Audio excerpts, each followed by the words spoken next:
সারা দেশে বিভিন্ন মানুষের নামে মিথ্যা মামলা দিয়ে হয়রানি করার সত্যতা তুলে ধরে হাইওয়ে পুলিশ ঢাকা রেঞ্জের ডিআইজি মোহাম্মদ শফিকুল ইসলাম আবদুল্লাহ আরেফের বিরুদ্ধে বিভাগীয় ব্যবস্থা গ্রহণের সুপারিশ করেন। খুলনা মেট্রোপলিটনে যাবার আগে বিমানবন্দরে এপিবিএনে থাকা অবস্থায় তার বিরুদ্ধে স্বর্ণ চোরাচালানের অভিযোগ ওঠার পর তাকে খুলনাতে বদলি করা হয়। ফরিদপুরে নৌ পুলিশের পুলিশ সুপার থাকা অবস্থায় 2019 সালে যশোর বেনাপোলে ইমিগ্রেশন পুলিশের কনস্টেবল দেবপ্রসাদ সাহার সঙ্গে একাধিকবার যোগাযোগ করেন আবদুল্লাহ আরেফ।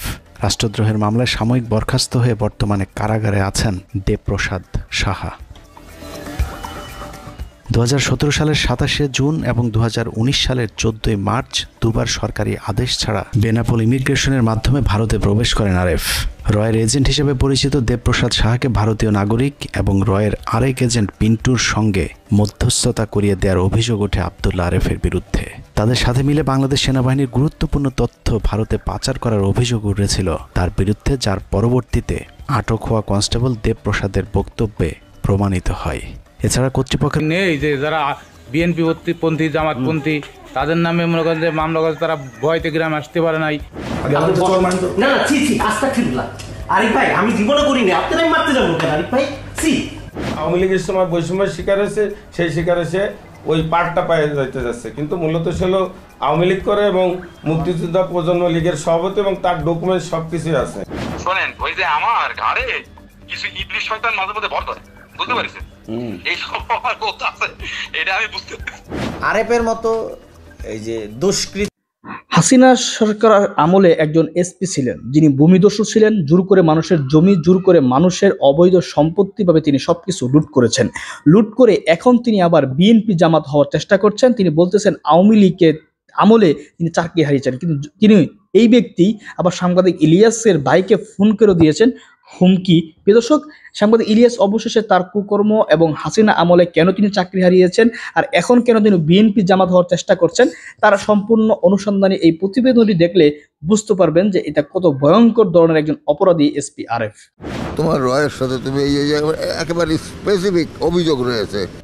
আবদুল্লাহ আরেফ 2 লাখ টাকা নেয় আর 6 শতক জমি লেহে নেয়। সে বড় অফিসার, তার সঙ্গে পাল্লাপাল্লির দরকার না, আমার টাকাটা ফেরত দিলে, আমার জমিটুক ফেরত দিলে আমি এতেই খুশি। তার মনুষ্যত্ব এত খারাপ যে সে আমার এলাকার এমন কোনো ব্যক্তি নেই যে যারা বিএনপি পন্থী জামাতপন্থী তাদের নামে মনে করেন যে মামলা করে তারা ভয়তে গ্রামে আসতে পারে নাই। না আস্তাগফিরুল্লাহ আরিফ ভাই, আমি জীবনে করিনি, আপনারাই মারতে যাবো কেন আরিফ ভাই? আওয়ামী লীগের সময় বৈষম্যের শিকার হয়েছে, সেই শিকার এসে ওই পার্টটা পায়ে যাইতে যাচ্ছে, কিন্তু মূলত ছিল আওয়ামী লীগ করে এবং মুক্তিযোদ্ধা প্রজন্ম লীগের সভাপতি এবং তার ডকুমেন্ট সবকিছুই আছে। শোনেন, ওই যে আমার ঘাড়ে কিছু ইবলিশ শয়তান মাঝে মধ্যে ভর করে, বুঝতে পারছেন? এই সব আমার কথা আছে, এটা আমি বুঝতে পারছি। আরেফের মতো এই যে দুষ্কৃতী দুষ্ট এই লোক, ওর মতো মানে দুর্নীতিবাজ লোক, হ্যাঁ, কিভাবে পুলিশে চাকরি করে? এরকম এক পাহাড় অভিযোগ একজন পুলিশ কর্মকর্তার বিরুদ্ধে, যার নাম আবদুল্লাহ আরেফ।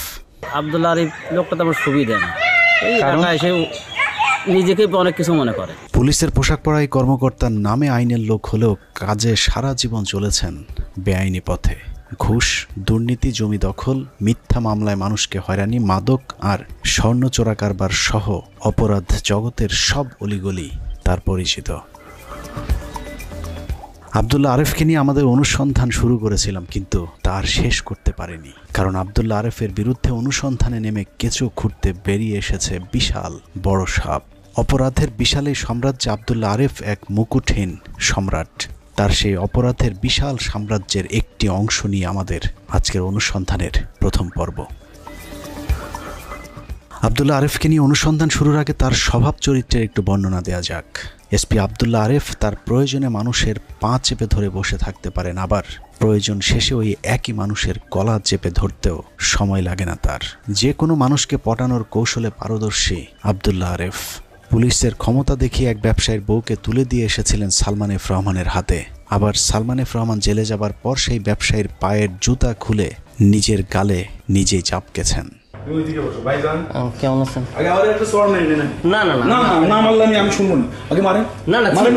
আমি এত বেয়াদব না, আমার শিক্ষা আমার এরকম না। আর আরিফ ভাই, আপনি বসেন, আপনার সাথে কথা বলবো ভাই। আপনি এগুলা করেন না আরিফ ভাই, আরিফ ভাই এগুলা করেন না। না না ছি ছি, আস্তাগফিরুল্লাহ। আরিফ ভাই আমি জীবনে করিনি, আপনারা মারতে যাবো কেন আরিফ ভাই? ছি, আপনি এগুলা কি করেন? আপনি বসেন তো। 5 তারিখ ছাত্র জনতার অভ্যুত্থানের পর যে 2-4 জন পুলিশ কর্মকর্তার বাড়িতে হামলা হয়েছে তার মধ্যে আব্দুল্লাহ আরেফ একজন। গেল 15 বছরে নিজের গ্রামের মানুষের উপর এত অত্যাচার করেছেন যে 5 আগস্টের পর মায়ের নামে করা গ্রামের স্কুল থেকে তার মায়ের নামটিও উপড়ে ফেলেছেন আব্দুল্লাহ আরেফের গ্রামের মানুষ। আওয়ামী লীগের কট্টর সমর্থক হয়ে 5 আগস্টের পর পালিয়ে গিয়েছিলেন। মাস 3 পালিয়ে থেকে ফিরে এসেছেন বিএনপি জামায়াতের সমর্থক হয়ে। শুধু ফিরে আসেননি, আওয়ামী লীগের সময়ের চেয়েও শক্তিশালী হয়ে ফিরেছেন। আওয়ামী শাসনামলে নিজের অপকর্মের 16 কলা পূর্ণ হবার পর 2022 সালে ওএসডি হন আব্দুল্লাহ আরেফ। 2022 সাল থেকে 24 সালের 5 আগস্ট পর্যন্ত ওএসডি থাকাটাকেই তিনি এখন তার রাজনৈতিক হাতিয়ার হিসেবে ব্যবহার করছেন।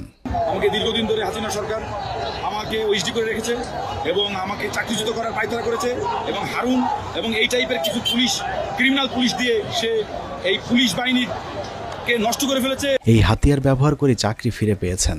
সেই সাথে দাবি করছেন বিএনপি জামাত হবার কারণেই নাকি তিনি আওয়ামী লীগের সময় বঞ্চনার শিকার হয়েছিলেন। চলুন দেখা যাক 2022 সাল থেকে 2024 সাল পর্যন্ত 2 বছর কেন ওএসডি হয়েছিলেন আব্দুল্লাহ আরেফ। আব্দুল্লাহ আরেফ বিপ্লব, ইনার মার নাম হচ্ছে নাদির আলাইজু চৌধুরী, নাদির আলাইজু। তিনি সভাপতি হয়ে সভাপতির মেয়াদ শেষ হওয়ার সত্ত্বেও উনি ভোটার তালিকার কেস দেখাই বিভিন্ন আর হয়রানি করিয়ে আজ 24 সাল পর্যন্ত কোনো কমিটি করতে দেয়নি। উনি মধ্যে আজ সভাপতি আছে। উনি আওয়ামী লীগের লোক, সেই আওয়ামী লীগের প্রভাব খাটিয়ে উনি যা ইচ্ছে তাই করেছে। আব্দুল্লাহ আরেফ মানুষ হিসাবে কেমন সেটা জানতে প্রথমেই তার পরিবারের সাথে কথা বলেছিলাম। হঠাৎ বাড়ি থেকে খবর পেলাম যে আমার বাড়ি এবং আমার আমবাগান সব আমার ভাতিজা দখল করে নিয়েছে এবং এক রাতের ভিতরে দেয়াল গড়ে ফেলেছে। আমি তাড়াহুড়ো করে বাড়িতে গেলাম, যে দেখি যে সে আমার ঘরের অর্ধেক পর্যন্ত, সে আমার বসবাস করা ঘর অর্ধেক পর্যন্ত দখল করে নিয়েছে। আর আমার যে উঠানের দিকে যে জায়গা ছিল সেই জায়গা প্রায় 3 হাত সে দখল করে সেখানে সে বিল্ডিং পর্যন্ত করে ফেলেছে আর কি। ফয়জুল কবির আব্দুল্লাহ আরেফের আপন চাচা। এই চাচাই তাকে কোলে পিঠে করে মানুষ করেছেন, অথচ পুলিশে চাকরি পাবার পর সেই চাচার বসত ভিটা পর্যন্ত দখল করে নিয়েছিলেন আব্দুল্লাহ আরেফ। তুমি রয়ের কাছে আমাদের অনেক গোপন তথ্য তুমি প্রকাশ করেছো এই এর মাধ্যমে আর কি। সেগুলো বললাম যে একেবারে স্পেসিফিক্যালি এটা উল্লেখ করেছে আর কি, যে রয়ের কাছে আমাদের গোপন অভিযোগ তথ্য প্রকাশ করেছে। এ তো সন্দেহের বশে এরকম কোনো মানুষের বিরুদ্ধে যদি সন্দেহ হয় তাহলে তো চাকরিতে থাকা উচিত নয়, আর এটা তো একবার প্রমাণিত জিনিস, তারপরেও তার চাকরিটা রয়েছে। আব্দুল্লাহ আরেফের জমি দখলের একটি অভিনব কৌশল আছে। আরেফ যেখানেই জমি দখল করেন সেখানেই নিজের মা অথবা বাবার নামে একটি নাম ফলক বসিয়ে দেন। তার চাচার বসত ভিটার ক্ষেত্রেও তাই করা হয়েছে। রাতের আধারে পুলিশ পাহারায় তার মায়ের নাম ফলক বসানোর সময় চাচা ফয়জুল কবির বাধা দিয়েছিলেন, কিন্তু লাভ হয়নি। উল্টো মিথ্যা মামলা ঘাড়ে নিয়ে জীবনের শেষ দিনগুলো কাটাচ্ছেন আব্দুল্লাহ আরেফের আপন চাচা। ওর সম্পর্কে আমার ব্যক্তিগত ধারণা হলো যে ও এমন একজন মানুষ যে দুনিয়ায় এমন কোনো অপকর্ম নাই যে নিজের স্বার্থের জন্য করতে পারে না। আব্দুল্লাহ আরেফের কারণে গেল 15 বছর নিজের বাড়িতে ঘুমাতে পারেননি তার আরেক চাচা ইরফান আহমেদ লিটু। তার অপরাধ ছিল তিনি বিএনপির রাজনীতির সাথে জড়িত।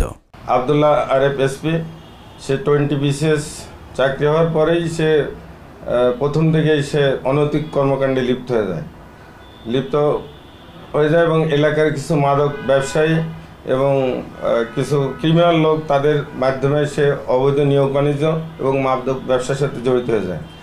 আমি তার এইটা বাধা দেওয়ার কারণে সে আমার প্রতি ক্ষুব্ধ হয় এবং বিভিন্ন টেকনাফ থেকে তেঁতুলিয়া, আপনার কয়রা, পাইকগাছা, ইন্দ্রকানী, এই বিভিন্ন জেলায়, গাজীপুর, মাগুরায় আমার বিরুদ্ধে ভুয়া মামলা দেয়, যেটা মামলার কোনো বাদী পাওয়া যায় না। নিজের জমি জায়গা থেকে শুরু করে ব্যবসা প্রতিষ্ঠান সবই দখল করেছিল আব্দুল্লাহ আরেফ। সেই সাথে চাচার নামেও দেশের বিভিন্ন স্থানে শতাধিক জ্বালাও পোড়াওয়ের মামলা দিয়েছিল আব্দুল্লাহ আরেফ। আব্দুল্লাহ আরেফের মতো লোক যদি এই পুলিশ ডিপার্টমেন্টে থাকে, আর এক র এজেন্ট সেট করবে। আব্দুল্লাহ আরেফ যখন যার সঙ্গে বন্ধুত্ব করেছেন তাদের সাথেও বেইমানি করেছেন। নিজের আত্মীয় স্বজনদের যেমন ঠকিয়েছেন, ঠিক একই রকম ভাবে জালিয়াতির মাধ্যমে তার ব্যবসায়িক পার্টনারদেরকেও ঠকাতেন। জেডএম রানা নামে ঢাকার এক ব্যবসায়ী অভিযোগ করেছেন আব্দুল্লাহ আরেফের সাথে একসঙ্গে ব্যবসা শুরু করেছিলেন। ব্যবসা চলাকালীন হঠাৎ করে তার বিরুদ্ধে মিথ্যা মামলা দিয়ে তার কাছ থেকে ব্যবসার পুরো নিয়ন্ত্রণ নিয়ে নেন আব্দুল্লাহ আরেফ। একজন পুলিশ কর্মকর্তা, তার বিরুদ্ধে অভিযোগ উঠবে, তিনি আমার নামে মিথ্যা মামলায় দায়ী থাকবে, আমি তো অবশ্যই এটার বিচার চাবো, আমি এটার শাস্তি চাবো। পরিবার, বন্ধুবান্ধব, গ্রামের মানুষ কেউই আব্দুল্লাহ আরেফের হাত থেকে রক্ষা পায়নি। তার নিজ এলাকায় ক্ষমতার প্রভাব দেখিয়ে নিজের বাবার নামে সড়কের নামকরণ করেছিলেন। গ্রামের স্কুলটাও বাদ যায়নি আরেফের হাত থেকে। গায়ে মানে না আপনি মোড়ল আরেফ গ্রামের স্কুল দখল করে সেখানেও মায়ের নামে নাম ফলক বসিয়ে দিয়েছিলেন। সেই থেকে পুরো স্কুলের সবকিছু আব্দুল্লাহ আরেফের নিয়ন্ত্রণে চলেছে। আরেফের মাকে স্কুলের সভাপতি বানানো হলেও আরেফ নিজেই সবকিছু নিয়ন্ত্রণ করতেন, এমনকি কাগজপত্রেও নিজেই সই করে স্কুলের টাকা পয়সা আত্মসাৎ করতেন। 5 আগস্ট গণ অভ্যুত্থানের দিন গ্রামবাসী স্কুলের ভবন থেকে তার মায়ের নামটি মুছে ফেলেন। গত সরকারের আমলে তার মাতাকে আমাদের গ্রামের স্কুলের সভাপতি বানিয়েছিল অগণতান্ত্রিকভাবে, এবং তার মাতার নামে ওই স্কুলে ভবন নির্মাণ করা হয়েছে। আব্দুল্লাহ আরেফ বিপ্লব, ইনার মার নাম হচ্ছে নাদিরা লাইজু চৌধুরী, নাদিরা লাইজু। তিনি সভাপতি হয়ে সভাপতির মেয়াদ শেষ হওয়ার সত্ত্বেও উনি ভোটার তালিকার কেস দেখাই বিভিন্ন আমার হয়রানি করিয়ে আজ 24 সাল পর্যন্ত কোনো কমিটি করতে দেয়নি। উনি মধ্যে আজ সভাপতি আছে। এমনিতে ওনার পদটা বড়, পদ পদবি বড়, তাছাড়া উনি আওয়ামী লীগের লোক। সেই আওয়ামী লীগের প্রভাব খাটিয়ে উনি যা ইচ্ছে তাই করেছে। ঘুষ হিসাবে পুলিশ সাধারণত নগদ টাকা নিল, আব্দুল্লাহ আরেফ ঘুষ হিসাবেও মানুষের জমি জায়গা দখল করতেন। নানা ধরনের মামলার ফাঁদে ফেলে মানুষকে বাধ্য করতেন তাদের জমি জায়গা আব্দুল্লাহ আরেফের নামে লিখে দিতে। আব্দুল্লাহ আরেফ উনি যদি একটু আমার মামলাটার দিকে একটু সুনজর দিত, আমি বিচারটা পাইতাম, কিন্তু ওনার কারণে আমার মামলাটা একদম পুরা নষ্ট করে ফেলেছে। উনি এমনভাবে নষ্ট করছে, উনি প্রত্যেকটা আসামির থেকে, বড় বড় আসামির থেকে টাকা খায়া আমার মামলার ধ্বংস করে দিচ্ছে। 2008 সালে সিআইডির অতিরিক্ত বিশেষ পুলিশ সুপার থাকাকালে যুক্তরাষ্ট্র প্রবাসী ব্যবসায়ী ফারুক আহমেদ ভুইয়া ও তার বাড়ির কাজের মেয়ে খুন হন। চাঞ্চল্যকর এই মামলাটি তদন্তের দায়িত্ব পায় তৎকালীন সিআইডির কর্মকর্তা আব্দুল্লাহ আরেফ। মামলার বাদী ফরহাদের অভিযোগ, স্ত্রীর পরকীয়ায় ধরা পড়ার কারণে হত্যার শিকার হয়েছিলেন তার ভাই ফারুক ভুইয়া ও বাড়ির কাজের মেয়ে। অথচ সেই মামলার ঘুষ হিসাবে মামলার আসামির কাছ থেকে তার বাড়ি লিখে নেন আব্দুল্লাহ আরেফ। বিনিময়ে মামলা থেকে আসামিদেরকে বাঁচিয়ে দেন। মহিদুর রহমান মহিদ, উনি প্রবাসী পল্লীর এমডি, ওনাকে এই মামলার থেকে অব্যাহতি দেওয়ার জন্য উনি আমেরিকা এবং ইংল্যান্ডে যায়। মহিদুর রহমান মহিদ থেকে উনি 1 কোটি টাকা দামের একটা প্লট পায় আপনার ইকবাল রোডে। এই প্লটটা পায় ওরে এই মামলার থেকে অব্যাহতি দেয়। এবং আমাদের মামলার যত আসামি আছে, প্রধান আসামি আমার ভাইয়ের ওয়াইফ এবং ওই সাইফুল ইসলাম, সিজার, ফয়সাল, তারপরে রাবেয়া, এদের থেকে কোটি কোটি টাকা উনি খায়া আমাদের মামলাটারে ধ্বংস করে দিচ্ছে। একইভাবে মামলার ফাঁদে ফেলে রাজধানীর গুলশানে একটি পুরো ভবনের মালিক হয়েছেন আব্দুল্লাহ আরেফ, যেটির বর্তমান বাজার মূল্য প্রায় 100 কোটি টাকা। অনুসন্ধানে জানা যায় একজন বিধবা নারীর কাছ থেকে ওই ভবনটি জোর করে লিখে নেয় আব্দুল্লাহ আরেফ। আরেফের ভয়ে ভুক্তভোগী ওই নারী কথা না বলতে চাইলেও 15 মিনিটসের অনুসন্ধানী দল নিশ্চিত হন বাড়িটির বর্তমান মালিক আব্দুল্লাহ আরেফ। ও আচ্ছা, ওনার মার নামে। এভাবেই মামলার ভয় দেখিয়ে দেশের বিভিন্ন জায়গায় শত শত একর জমি হাতিয়ে নিয়েছেন ভূমি খেকো আব্দুল্লাহ আরেফ। 15 মিনিটসের অনুসন্ধানে ঢাকার মানিকগঞ্জ এলাকায় আব্দুল্লাহ আরেফের প্রায় 58 বিঘা জমির সন্ধান পাওয়া যায়। স্থানীয় মানুষজনের সাথে কথা বলে জানা যায় এসব জমির কিছু অংশ তিনি অবৈধ টাকা দিয়ে কিনেছেন, বাকিটা মানুষের কাছ থেকে জোর জবরদস্তি করে দখল করেছেন। ওই একসাথে কিনছিল রাস্তার ওই পার আসলে 3-4 শতাংশ জায়গা, ওই 3-4 শতাংশ কোম্পানি নিয়ে গেছে, আর এই ডোনার দই রয়েছে। মানিকগঞ্জের সিংগাইরে হানিফ সংকেতের রিসোর্টের ঠিক উল্টো পাশে এক দাগে যত দূর চোখ যায় তার সব জমি আব্দুল্লাহ আরেফের দখলে। অভিযোগ রয়েছে জোরপূর্বক মামলার ভয় ভীতি দেখিয়ে বহু কৃষকের কাছ থেকে জমি দখল করে নিয়েছেন আব্দুল্লাহ আরেফ। আবাদি জমি ছাড়াও মানিকগঞ্জে একটি আলিশান বাগান বাড়ি তৈরি করেছেন আব্দুল্লাহ আরেফ। এসব বিষয়ে মানুষের কাছে জানতে চাইলে এখনো মানুষের মধ্যে আতঙ্ক লক্ষ্য করা গেছে। এখান থেকে আপনার একদম নদী পর্যন্ত আর কি ওই এসপি সাহেবের জায়গা, আর এর বেশি কিছু আর জানি না, কিন্তু আপনার অনেক লোকেই জানে। আর এই যে আপনার এই পাশে যে বিল্ডিংটা, এই যে খোলার সাথে মিশানো যে বিল্ডিংটা, ওই দিয়ে এটার বাইরেও নাকি এখানে আরো জায়গা আছে? জায়গা ছিল একটু সামনে আপনার রাস্তার এই পাশে 2 শতক না 1.5 শতক, ওটুকু ধরেন এই যে মালিকের জায়গা নিয়েছিল ওটুকু নিয়ে নিয়েছে। মানিকগঞ্জের মতো কেরানীগঞ্জের কলাতিয়া ইউনিয়নের এক দাগে প্রায় 10 বিঘা পরিমাণ জমির সন্ধান মিলেছে। আব্দুল্লাহ আরেফের দখল করা কেরানীগঞ্জের জমি দেখভালের জন্য তিনি নিয়োগ করেছেন তার নিয়োজিত গুন্ডা বাহিনী, যারা সংবাদ সংগ্রহ করতে গেলেও নানাভাবে ভয়ভীতি দেখানোর চেষ্টা করতে থাকেন। কেরানীগঞ্জের এসব জমিও প্রভাব খাটিয়ে দখল করা হয়। এখানেও তার সে পুরাতন কৌশল কাজে লাগিয়েছেন আব্দুল্লাহ আরেফ। নিজের বাবা মায়ের নামে মসজিদ মাদ্রাসা করার অজুহাতে ওই এলাকার বিভিন্ন মানুষের জমি জায়গা দখল করে নিয়েছেন আব্দুল্লাহ আরেফ। সারা দেশ জুড়ে আব্দুল্লাহ আরেফ এরকম আরও কত জায়গায় কত মানুষের জমি জায়গা দখল করেছেন তার কোনো ইয়ত্তা নেই। এসব নিয়ে বিভিন্ন সময় তার বিরুদ্ধে পুলিশ ডিপার্টমেন্টে বিভিন্ন অভিযোগ গিয়েছে। আমাদের হাতে আসা স্বরাষ্ট্র মন্ত্রণালয়ের জননিরাপত্তা বিভাগের উপসচিব তাহমিনা বেগম স্বাক্ষরিত 23/10/2017 সালে খুলনা মেট্রোপলিটন পুলিশে কর্মরত অবস্থায় আব্দুল্লাহ আরেফের 2 জন বডিগার্ড সাবেক কনস্টেবল আব্দুল্লাহ আল মামুন এবং মোহাম্মদ মাসুদুর রহমানকে বেআইনিভাবে মাগুরার বাড়িতে প্রেরণ করে বিতর্কিত জমিতে দাঁড় করিয়ে রেখে পুলিশি ভয় দেখিয়ে স্থানীয় জনৈক বদর ওরফে মিন্টুর সহযোগিতায় দেয়াল নির্মাণ করে অবৈধভাবে দখল করার অভিযোগ করা হয়। জমিটি অন্যের তা জানা সত্ত্বেও কিভাবে মায়ের নামে নাম ফলক স্থাপন করা হয় তারও জবাব চাওয়া হয়েছে ওই চিঠিতে। এছাড়া জমি সংক্রান্ত মাগুরার সহকারী জজ আদালতে 79/2017 এবং মাগুরা অতিরিক্ত জেলা ম্যাজিস্ট্রেট আদালতে 62/2017 নম্বর মামলা চলমান থাকার পরেও আদালতের আদেশ অমান্য করে জমি দখল করতে যাওয়ার কারণেও আব্দুল্লাহ আরেফের বিরুদ্ধে কৈফিয়ত তলব করা হয়েছে মন্ত্রণালয়ের আরেকটি চিঠির মাধ্যমে। এছাড়াও স্বরাষ্ট্র মন্ত্রণালয় থেকে আদেশপ্রাপ্ত হয়ে বিগত 15 বছরে সারা দেশে বিভিন্ন মানুষের নামে মিথ্যা মামলা দিয়ে হয়রানি করার সত্যতা তুলে ধরে হাইওয়ে পুলিশ ঢাকা রেঞ্জের ডিআইজি মোহাম্মদ শফিকুল ইসলাম আব্দুল্লাহ আরেফের বিরুদ্ধে বিভাগীয় ব্যবস্থা গ্রহণের সুপারিশ করেন। খুলনা মেট্রোপলিটনে যাবার আগে বিমানবন্দরে এপিবিএনে থাকা অবস্থায় তার বিরুদ্ধে স্বর্ণ চোরাচালানের অভিযোগ ওঠার পর তাকে খুলনাতে বদলি করা হয়। ফরিদপুরে নৌ পুলিশের পুলিশ সুপার থাকা অবস্থায় 2019 সালে যশোর বেনাপোলে ইমিগ্রেশন পুলিশের কনস্টেবল দেবপ্রসাদ সাহার সঙ্গে একাধিকবার যোগাযোগ করেন আব্দুল্লাহ আরেফ। রাষ্ট্রদ্রোহের মামলায় সাময়িক বরখাস্ত হয়ে বর্তমানে কারাগারে আছেন দেবপ্রসাদ সাহা। 2017 সালের 27 জুন এবং 2019 সালের 14 মার্চ দুবার সরকারি আদেশ ছাড়া বেনাপোল ইমিগ্রেশনের মাধ্যমে ভারতে প্রবেশ করেন আরেফ। রয়ের এজেন্ট হিসেবে পরিচিত দেবপ্রসাদ সাহাকে ভারতীয় নাগরিক এবং রয়ের আরেক এজেন্ট পিন্টুর সঙ্গে মধ্যস্থতা করিয়ে দেওয়ার অভিযোগ ওঠে আব্দুল্লাহ আরেফের বিরুদ্ধে। তাদের সাথে মিলে বাংলাদেশ সেনাবাহিনীর গুরুত্বপূর্ণ তথ্য ভারতে পাচার করার অভিযোগ উঠেছিল তার বিরুদ্ধে, যার পরবর্তীতে আটক হওয়া কনস্টেবল দেবপ্রসাদের বক্তব্যে প্রমাণিত হয়। এছাড়া কর্তৃপক্ষের অনুমতি না নিয়ে জাতীয় হিন্দু মহাজোটের মতো সাম্প্রদায়িক সংগঠনের উপদেষ্টা হিসাবে স্বেচ্ছায় মনোনয়ন নেন আব্দুল্লাহ আরেফ। এসব কারণে 2020 সালে কাজী জিয়াউদ্দিনের জারিকৃত কৈফিয়ত তলবনামায় আব্দুল্লাহ আরেফকে দোষী সাব্যস্ত করা হয়। উনি 2 বার ইন্ডিয়াতে গেছেন সরকারি পাসপোর্ট ব্যবহার করে এবং 2 বারই উনি গেছেন জিও ছাড়া। তদন্ত করার পরেও ঘটনাগুলি কিন্তু প্রমাণিত হয়েছে, কারণ এগুলি ডকুমেন্টেড বিষয়। 2020 সালে বাংলাদেশ পুলিশের অতিরিক্ত ডিআইজি কাজী জিয়াউদ্দিনের একটি কৈফিয়ত তলবনামায় উল্লেখ করা হয়েছে 2017 এবং 2019 সালে বিদেশি গোয়েন্দা সংস্থার এজেন্টদের সঙ্গে সরাসরি যোগাযোগ করেন আব্দুল্লাহ আরেফ।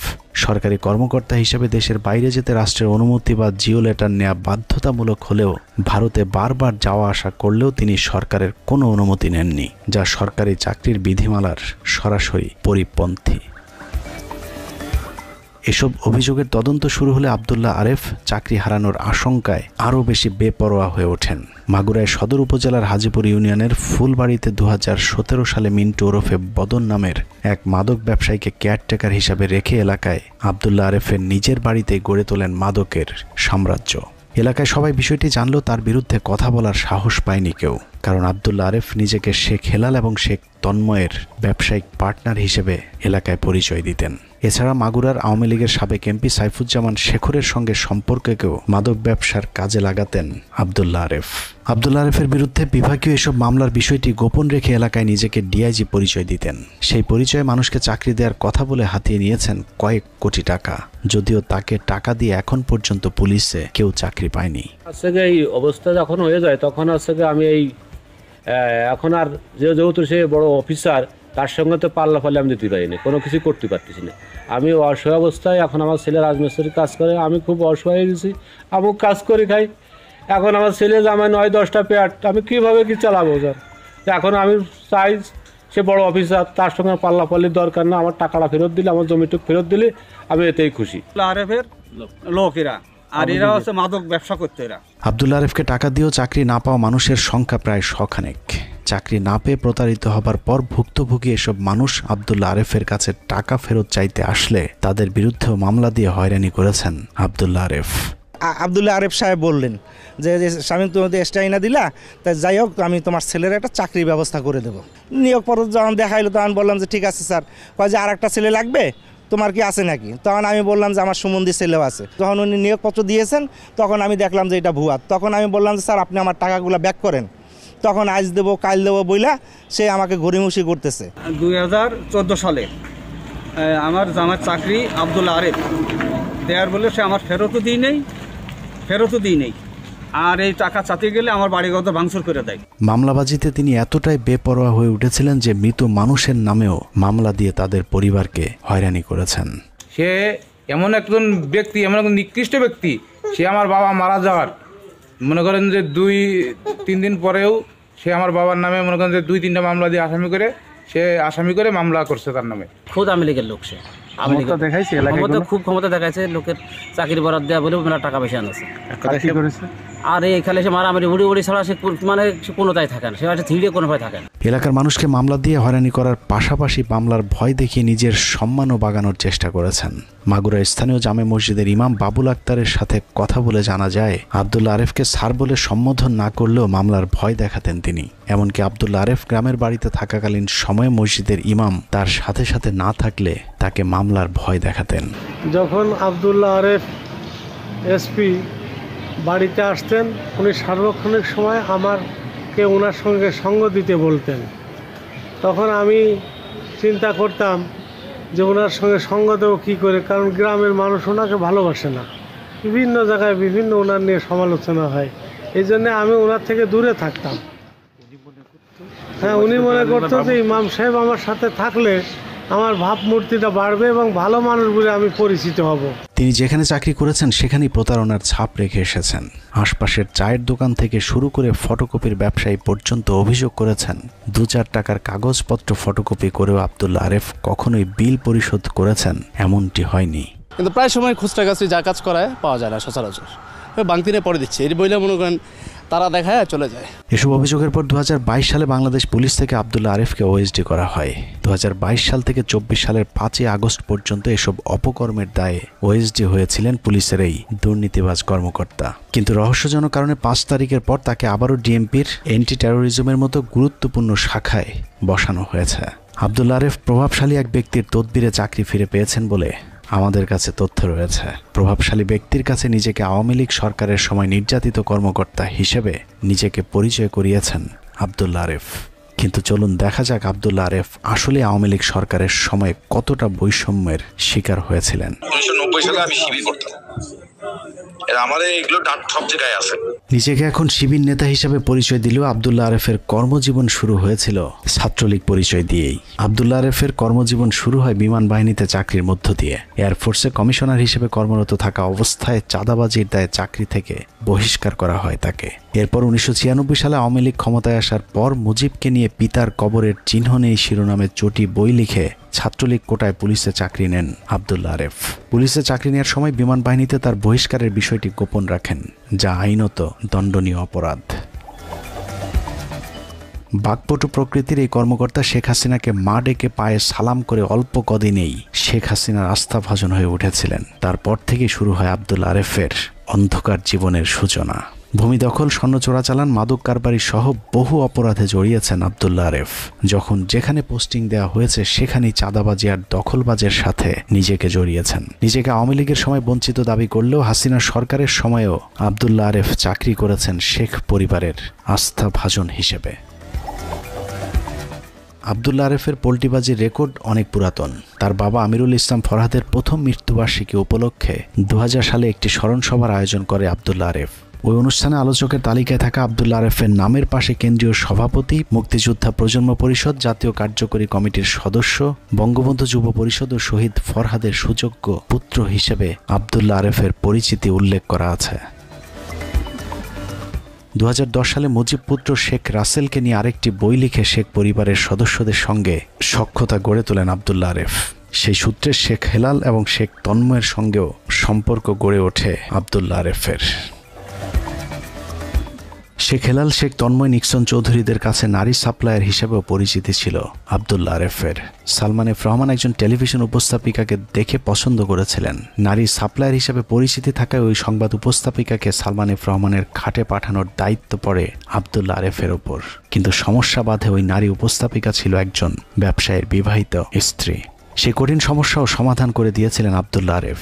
ইন্ডেক্স গ্রুপের চেয়ারম্যানের স্ত্রীকে তুলে দিয়ে আসেন সালমান এফ রহমানের হাতে। বাংলাদেশ টেলিভিশনের ব্যবসা বাণিজ্য ভিত্তিক নিয়মিত আয়োজন বিজনেস আওয়ারে জাকিয়া তাজিন সঙ্গে আছি আপনাদের। ইন্ডেক্স গ্রুপের চেয়ারম্যান তার স্ত্রীকে জোর করে সালমান এফ রহমানের কাছে দিয়ে আসার বিষয়টি 5 তারিখে হাসিনার পতনের আগ পর্যন্ত কাউকে বলতে পারেননি। কিন্তু 5 আগস্ট হাসিনার বিদায়ের পর সালমান এফ রহমান জেলে গেলে ইন্ডেক্স গ্রুপের চেয়ারম্যান বিষয়টি মানুষের সামনে নিয়ে আসার হুমকি দেন।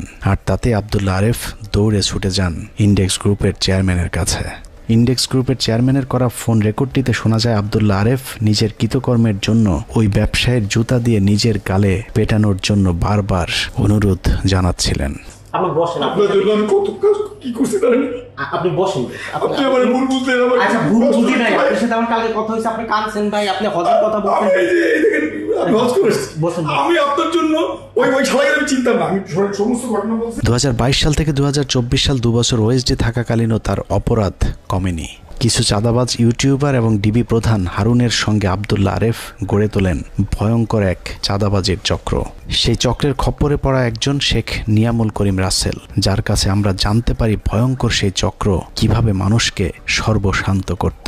আরেফের মূল বিজনেস ছিল, আরেফ চাকরিচ্যুত হওয়ার পর ডিবি হারুনের যত প্রপার্টি সব কিছু আরেফ এবং আরেফ ডিবি হারুনের টাকা পয়সা যেখানে যত যা কিছু ছিল, হ্যাঁ, সব কিন্তু আরেফ নিয়ন্ত্রণ করতো। আরেফ টাকা তুলতো। আরেফ এই যে চাঁদনি, তারপরে এই যে নাজমুল সাকিব, এদের একটা প্যাকেজ ছিল। আরেফ লোক খুঁজে বের করতো, নাজমুল সাকিবের দিয়ে ভিডিও করতো, তারপরে ডিবি হারুন দিয়ে ধরাইতে, তারপরে টাকা নিত। সে আমাকে বিভিন্ন লোক দিয়ে বলছে মামলা উঠাই নে, নাইলে আমার এই অস্তিত্ব বিলীন করে দেবে। এইটা আমি পাঠাইছি মাননীয় স্বরাষ্ট্র উপদেষ্টা বরাবর পাঠাইছি এজাহার এবং আমার দরখাস্তটা। তারপরে মাননীয় আইজি সাহেবের কাছে পাঠাইছি, মাননীয় স্বরাষ্ট্র সচিবের কাছে পাঠাইছি, তারপরে ডিবি প্রধান ওনার কাছে পাঠাইছি, অ্যান্টি টেররিজমের যে প্রধান ওনার কাছে পাঠাইছি, এবং ডিএমপি পুলিশ কমিশনার ওনার কাছে পাঠাইছি। চাঁদনি মেয়েটা হলো ও তো হোটেলে ড্যান্স করে এবং নাচ করে, ওর কাজই এইটা। এই চাঁদনি মেয়েটা আরেফ এবং ডিবি হারুন এবং এই যে নাজমুল সাকিব, এই চাঁদনি পরিচয় দিত যে আমি নাজমুল সাকিবের ওয়াইফ। অনুসন্ধানের এই পর্যায়ে বেরিয়ে আসে ওই চক্রের এক নারীর সন্ধান, যার নাম চাঁদনি। জানা যায় চাঁদনি নামের ওই নারী তাদের এই চক্রেরই একজন স্ত্রী, যাকে ফাঁদ হিসাবে ব্যবহার করে বিভিন্ন মানুষকে তাদের হাতে জিম্মি করা হয়। অনুসন্ধানে এতক্ষণ আব্দুল্লাহ আরেফের বিরুদ্ধে যে সব অভিযোগ করা হয়েছে, সে অভিযোগ প্রমাণের জন্য তদন্ত করার প্রয়োজন নেই, কারণ আব্দুল্লাহ আরেফ তার নিজের মুখেই তার সব অপরাধ স্বীকার করেছেন। 5 তারিখের পর নিজের আসন্ন বিপদের কথা মাথায় রেখে এতদিন ধরে যাদের উপর জুলুম নির্যাতন করেছেন, তাদেরকে ফোন করে ক্ষমা চাওয়া শুরু করেছেন আব্দুল্লাহ আরেফ। বিভিন্ন মানুষকে ফোন করে ক্ষমা চাওয়ার এরকম কয়েকটি ফোন রেকর্ড আমাদের হাতে পৌঁছেছে। মুঠো ফোনে তিনি যার সঙ্গে কথা বলছেন তার কাছে আব্দুল্লাহ আরেফ স্বীকার করেছেন এপিবিএনে থাকা অবস্থায় স্বর্ণ চোরাচালানের সঙ্গে জড়িত ছিলেন তিনি। আব্দুল্লাহ আরেফের 2টি পাজেরো জিপ রয়েছে। আমি তোমার সাথে মিল দিয়ে তোমার অফিসে গেছি, এ করেছি, ও গেছি, তুমি ওই যে 10 ভরি স্বর্ণ ওই যে নিলে, তা আমি কি তোমার কারো কাজ বলে বেড়াইছি? সেটা তো গাড়ি দুটি ডিআইজি পরিচয় দিয়ে ব্যবহার করতেন আব্দুল্লাহ আরেফ। এসব গাড়িগুলো মূলত তিনি তার মাদক ব্যবসার কাজে লাগাতেন, যে বিষয়টিও তিনি টেলিফোনে স্বীকার করেছেন। একটা এসপির ঘরে না একটা নাম করা সন্ত্রাসী মাদক ব্যবসা এসপির ঘরে ঢুকারই সাহস পাবে না। না ওটা তো তখন যে স্কুল নিয়ে জায়গা নিয়ে তুমি কন্ট্রোভার্সিয়াল কথা বলো, স্কুল নিয়ে যতই হোক, আমার কাছে মাদক ব্যবসায়ী কেন ঢুকবে? না আমি বলছি জায়গা জমি নিয়ে স্কুল নিয়ে তখন হয়তো ব্যবহার করছি, সেটাই বলছি। তাহলে তুমি ভুল হয়ে গেছে। আমি তো বলতেছি এটা তো ভুল হয়েছে, আমি তো বলতেছি এটাই তো ভুল। তাহলে তুমি মাদক ব্যবসায়ীদের তুমি চাষের জায়গা দখল করবা। আচ্ছা ওর তো আমি লাথি মেরে দিছি, তারপরেও আছে সেদিনকেও তুমি রাখছো, সেদিনকেও গেছে। এসব অপকর্মের কারণ হিসেবে নিজের উপর মাঝে মধ্যে ইবলিশ শয়তান ভর করে বলে দাবি করেছেন আব্দুল্লাহ আরেফ নিজেই। না তো যে মামলায় আটকাতো সে মামলা দিয়ে লাভটা কি? পচা মামলা দিয়ে লাভটা কি? শোনেন, ওই যে আমার ঘাড়ে কিছু ইবলিশ শয়তান মাঝে মধ্যে ভর করে, বুঝতে পারছেন? এই সব আমার কথা আছে, এটা আমি বুঝতে পারছি। এই ইবলিশ শয়তানটা তাড়াতে হবে, চেষ্টা করতেছি কন্ট্রোল করার নিজেরে। এত অপরাধের পরেও নিজেকে এখন বিএনপি জামায়াত দাবি করে চাকরি বাগিয়ে নিয়েছেন আব্দুল্লাহ আরেফ। সেই সাথে সমাজে ঘুরে ঘুরে এখন নীতিবাক্য ঝাড়তে শুরু করেছেন কিভাবে পুলিশকে সুপথে আনা যায়। এই পুলিশকে সংস্কার করতেই হবে, এর কোনো বিকল্প নাই। এই পুলিশ ব্যর্থ হয়েছে। আমরা শুধু আব্দুল্লাহ আরেফের বিরুদ্ধে এসব অভিযোগের তদন্ত। দর্শক, আপনারা আলোচনা দেখেছেন, দেখে বুঝতে পেরেছেন যে আরেফ আসলে কে, সে কি বিএনপি জামাতের নাকি আওয়ামী লীগের আমলে সে যে দুর্নীতি করেছে, সে যে ভূমিদস্যু, যে মানুষের জমি দুর্দখল করেছে, মূলত চাকরি গিয়েছে তাদেরই সমস্যার কারণে, মূলত এই বিএনপি জামাত হওয়ার কারণে। কিন্তু এখন সেই চাকরি যাওয়াটাকে ব্যবহার করে এখন তিনি বড় রকমের ফায়দা লুট করতেছেন। আবারও তার এই হত্যাযোগ্য বা তার যে জমি দখলের রাজত্ব তিনি শুরু করেছেন। তো সাংবাদিক ইলিয়াস সেগুলো সুন্দরভাবে তুলে ধরেছেন। তো এখানে প্রশাসনের দৃষ্টি দেওয়া উচিত এবং কর্তৃপক্ষের দৃষ্টি দেওয়া উচিত যে এসপি আরাফের মতো এখনো যারা আছেন এবং যারা এই অভিযোগ করে চাকরিগুলো ফিরে পাচ্ছেন, যে তারা বিএনপি জামাত হওয়ার কারণে তাদের চাকরি চলে গিয়েছে, তাদেরকে একটু ভালোভাবে যদি খোঁজ খবর নেওয়া হয় আসলে কি চাকরিটা তার কেন গিয়েছে, তাহলে হয়তোবা আরো ভালো হবে। আর না হয় হয়তোবা হাসিনার আমলে যারা বিভিন্ন রকম অপকর্ম বেরিয়েছে, এখন তারা আবার চাকরি ফিরে পেয়ে তারা আবার অপকর্মগুলো চালিয়ে যাবে এসপি আরাফের মতো। আলোচনা দেখেছেন, সাংবাদিক ইলিয়াসের এই অনুসন্ধান কেমন লেগেছে মন্তব্য করবেন।